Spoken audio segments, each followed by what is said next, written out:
The night they knocked on my door, rain sliding down the windows like tears that had nowhere else to fall, I felt the weight of every decision I had ever avoided settle into my chest. I had been living quietly, carefully, convinced that keeping my life small was the safest way to survive. Then I opened the door and saw two soaked strangers standing under a broken porch light, and in that instant, everything I believed about control, fear, and kindness began to unravel. Before the story pulls you any deeper, pause for just a moment. If you believe in kindness, in second chances, and in the quiet power of doing the right thing even when it scares you, please like this video, comment your thoughts, share it with someone who needs hope, and subscribe to the channel. Stories like this matter because people like you still care. My name is Aaron Whitman, and this happened in a small town outside Des Moines, Iowa, where the streets empty early and people tend to mind their own business. I had moved there after my life collapsed in ways that never make the news but destroy people all the same. A failed marriage, a job that quietly let me go after 15 loyal years, and a grief I never learned how to name, had turned me into someone who avoided attachment at all costs. I rented a modest house, worked nights stocking shelves at a warehouse, and kept my heart locked behind routines that asked nothing of me. I told myself I was healing, but in truth, I was hiding. That evening had already been long. The warehouse was short-staffed, my back ached, and the radio played songs that reminded me of versions of myself I no longer recognized. When I pulled into my driveway, all I wanted was silence. Instead, I noticed two figures huddled near my door.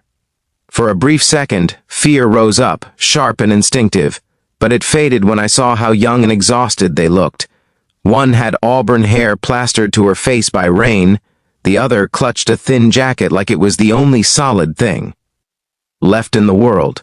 Their names, I would later learn, were Hannah Collins and Rebecca Moore. They explained everything in fragments and nervous breaths, not as a dramatic plea, but as a tired confession of circumstances gone wrong.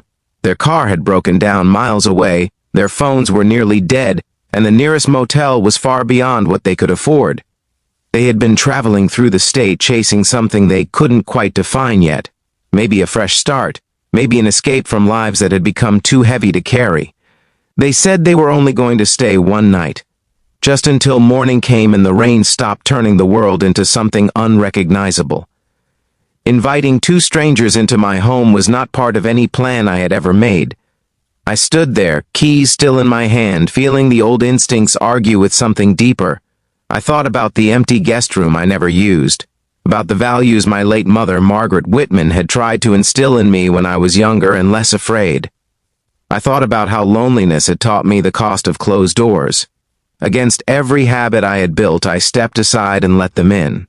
The house felt different immediately, like it had been waiting for a reason to breathe again. I handed them towels, offered soup that came from a can but was warm and honest, and showed them where they could rest. There was no grand gesture, no moment that felt heroic. It was simply the act of not turning away. Yet even as they settled in, I felt a quiet tension inside me, the fear of responsibility mixing with a strange sense of purpose I hadn't felt in years. That night, sleep came slowly. The storm outside raged on, but inside the house there was an unfamiliar stillness, as if the walls themselves were listening. I lay awake thinking about how fragile people become when plans fall apart, how quickly any of us can end up standing on a stranger's porch, hoping for mercy. By morning, the rain had softened into a mist, and the world looked gentler, almost forgiving. Hannah and Rebecca were already awake, making an effort to clean up, embarrassed by the space they occupied, and the trouble they felt they caused. As daylight stretched on, it became clear that one night would not be enough. The car required repairs that would take days, and the small-town mechanics were backed up. I watched panic flicker across their faces as they realized how thin their safety net really was. In that moment, I recognized something painfully familiar. I had worn that same expression when my own life fell apart, when help felt like something meant for other people. Letting them stay longer was not easy. It meant rearranging my routines, sharing space, and confronting the parts of myself I had numbed into silence. But as days passed, something unexpected happened.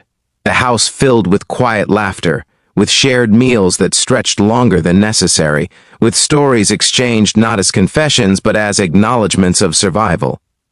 Hannah spoke of caring for a sick father named Thomas Collins, until grief drove her onto the road, while Rebecca carried the weight of a childhood, spent moving between foster homes, always temporary, always bracing for goodbye. Their presence did not fix my life, but it softened it. I found myself looking forward to coming home, to the sound of footsteps that were not mine, to the reminder that isolation was not the same as peace. The challenges did not disappear. Money was tight, patience was tested, and the fear of eventual separation loomed quietly in every shared moment. Yet through it all, there was a sense that something meaningful was unfolding, something built not on romance or drama, but on shared humanity. When the car was finally repaired, the day of departure arrived with a heaviness none of us wanted to name. The house felt too quiet again, as if it already missed them. They packed their things carefully, grateful but determined not to overstay the kindness that had been shown. Watching them stand at the threshold, stronger than when they had arrived, I realized how much they had given me in return, without ever meaning to. They had reminded me that opening your door can open your heart, that healing often comes disguised as inconvenience. As they drove away, I did not feel abandoned. I felt changed. The routines I returned to were no longer shields but foundations, and the silence of the house no longer felt like a void. It felt like space, ready for whatever came next. Weeks later, a postcard arrived from somewhere in Colorado, signed by Hannah Collins and Rebecca Moore, thanking me not just for shelter, but for believing they were worth it. I pinned it to the refrigerator like a quiet promise to myself. If this story is touching something inside you right now, if it reminds you of a time you were helped or a moment you wish you had been braver, please take a second to like this video, share it, and subscribe. Your engagement keeps stories like this alive, and your support matters more than you know. Before this story ends, I have one special request. Please comment below with a single word that represents what kindness means to you, because your words might be the encouragement someone else needs today. I still live in the same house outside Des Moines, still work nights, and still carry scars from a life that did not turn out the way I expected. But now, when it rains and someone knocks on my door, I know that fear does not have to make the decision. Sometimes, the smallest acts of compassion create ripples that reach far beyond one night, beyond two strangers, beyond a single moment of courage. And sometimes, the people who say they are only staying one night are the ones who stay with you forever, in the quiet, steady ways that truly change a life.